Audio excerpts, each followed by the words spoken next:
నిన్న మంత్రులు శ్రీధర్ బాబు, బట్టి విక్రమార్క గారు, సీఎం రేవంత్ రెడ్డి గారు చెప్పినటువంటి పేపర్ని నిన్న మీడియా ముందు చదవడం జరిగింది. వారు చెప్పినవన్నీ కూడా పచ్చి అబద్ధాలు. 2004లో ప్రైవేట్ సంస్థకు కేటాయించిన భూమి 2024లో కేసు గెలిచాము, ఆ భూమి ప్రభుత్వానిది అని వారు పదే పదే చెబుతున్నారు. 1973లో యూనివర్సిటీ ఏర్పడ్డప్పుడు ఆ భూమి హైదరాబాద్ సెంట్రల్ యూనివర్సిటీకి కేటాయించడం జరిగింది. 2004లో పాలకుల యొక్క రాజకీయ జోక్యం వలన ఆ భూమిని ప్రైవేట్ వ్యక్తులకు కేటాయించారు. ఈరోజు కోర్టులో గెలిచిన ఆ భూమిని తిరిగి హెచ్సియుకి స్వాధీనం చేయాల్సింది పోయి ఈరోజు ప్రైవేట్ కార్పొరేట్ వ్యక్తులకు రియల్ ఎస్టేట్ పేరుతోటి మేము అమ్ముతామని చెప్పి వాళ్ళు ప్రకటించడం అనేది చాలా దారుణమైనటువంటి విషయం. యూనివర్సిటీ టీచర్స్ అసోసియేషన్ తరఫున ఈరోజు మేమందరం కూడా ఆ యొక్క ప్రభుత్వం కబ్జా చేసిన స్థలానికి వెళ్ళి పరిశీలించడం జరిగింది. 100 సంవత్సరాలకు పైగా వయసున్నటువంటి చెట్లను బుల్డోజర్లతో కూల్చేస్తున్నారు.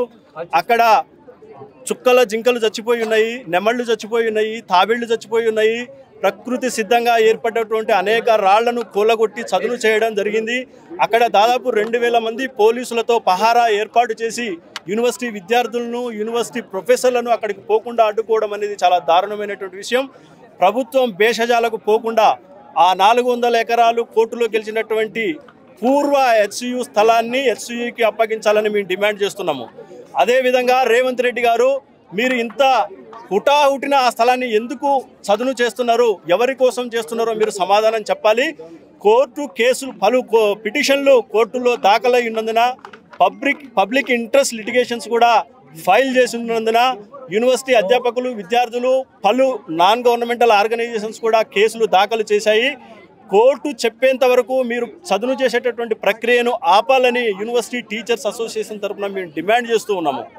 తెలంగాణ సమాజం, తెలంగాణలో ఉన్నటువంటి అన్ని రాజకీయ పార్టీలు తెలంగాణ ఆత్మాభిమానం, తెలంగాణ తొలితరం ఉద్యమ ప్రతీకగా ఉన్నటువంటి హైదరాబాద్ సెంట్రల్ యూనివర్సిటీ భూములను కాపాడేందుకు మీరందరూ కూడా మా యూనివర్సిటీ విద్యార్థులు, అధ్యాపకులతో కలిసి రావాలని చెప్పి మేము అందరినీ కూడా డిమాండ్ చేస్తూ ఉన్నాము. తెలంగాణ మేధావుల పేరుతోటి రేవంత్ రెడ్డి దగ్గర పదవులు అనుభవిస్తున్నటువంటి వాళ్ళందరూ కూడా పదవులు వదిలిపెట్టి హెచ్సియు సంరక్షణ కోసం, ఇక్కడ విద్యార్థుల టీచర్ల మనోభావాలు గౌరవించి మీరందరూ కూడా రాజీనామా చేసి బయటికి రావాలని చెప్పేసి యూనివర్సిటీ టీచర్స్ అసోసియేషన్ తరఫున మేము డిమాండ్ చేస్తూ ఉన్నాం. అవుట్ సైడర్స్ ఎవరు కూడా ఉద్యమాన్ని నీరు గార్చేందుకు గతంలో తెలంగాణ ఉద్యమంలో ఆంధ్ర పాలకులు ఏ విధమైనటువంటి కుట్రలు చేశారో అదే విధమైన కుట్రలు చేస్తున్నారు. యూనివర్సిటీ చుట్టూ కూడా గేట్లు ఉన్నాయి, అన్ని గేట్లు క్లోజ్ చేసిన తర్వాత ఐడి కార్డు చెక్ చేసి యూనివర్సిటీలో విద్యార్థులను కూడా లోపలికి పంపిన తర్వాత బయట వ్యక్తులు ఎట్లా వస్తారు? మీరందరూ మీడియా వాళ్ళు, మీరు గేటు బయటే ఉన్నారు, మిమ్మల్ని కూడా బయటకు అలౌ చేయనప్పుడు బయట వ్యక్తులు యూనివర్సిటీకి ఎట్లా ప్రవేశిస్తారని చెప్పి మేము అడుగుతా ఉన్నాము.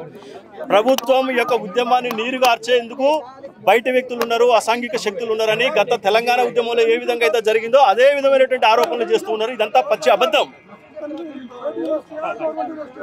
ఇది ప్రభుత్వ university Hyderabad.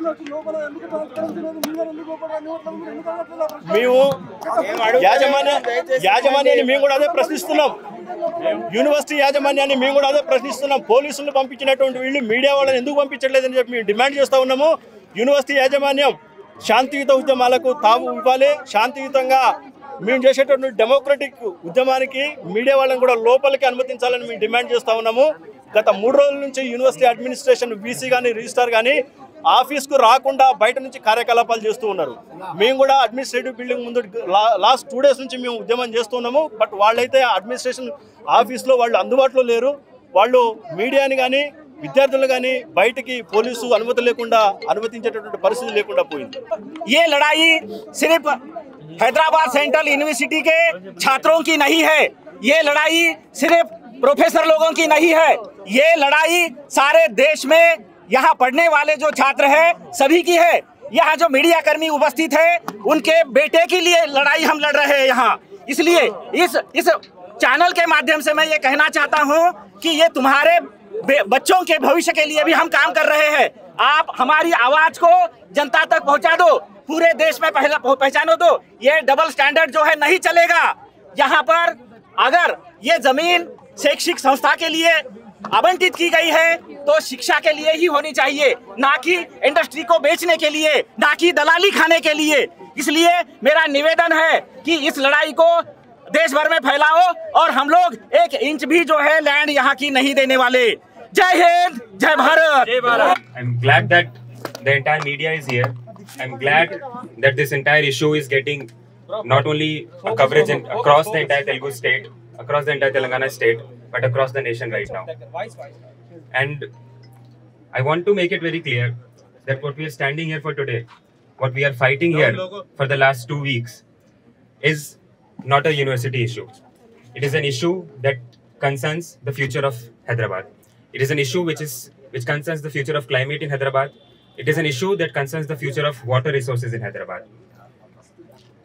This issue also concerns the future of the environmental state of Hyderabad and also of the democratic state of Hyderabad, given how this government has been responding to our protests for the last 2 weeks.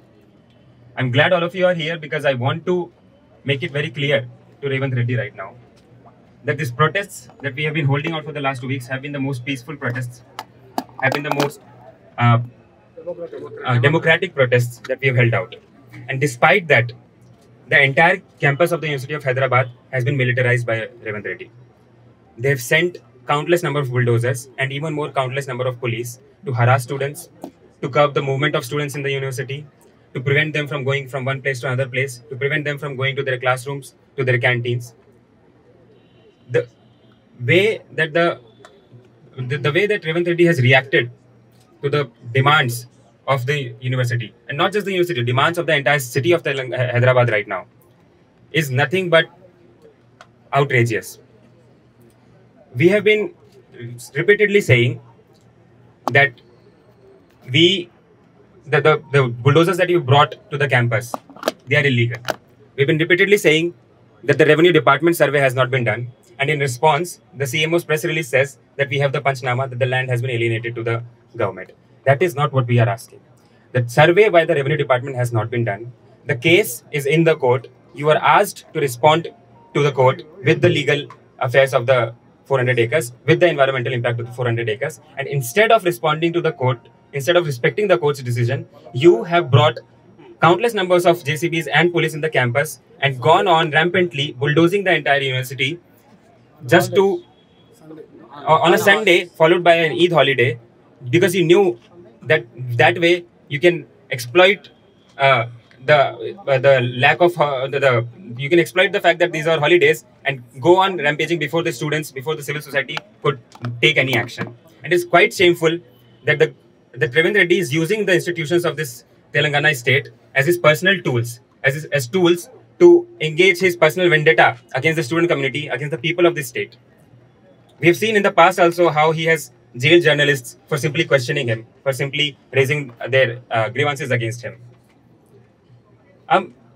We have been continuously saying that what you're doing in the campus is illegal, and every time the government responds by saying that we own the land. It does not matter whether you own the land or not. That is a issue that we'll contest separately in the court. As of now, while you say that you own the land, you are doing something illegal on the land. You're doing something immoral on the land. You're bringing down an entire forest area of 400 acres, of which more than 50% you have already raised down.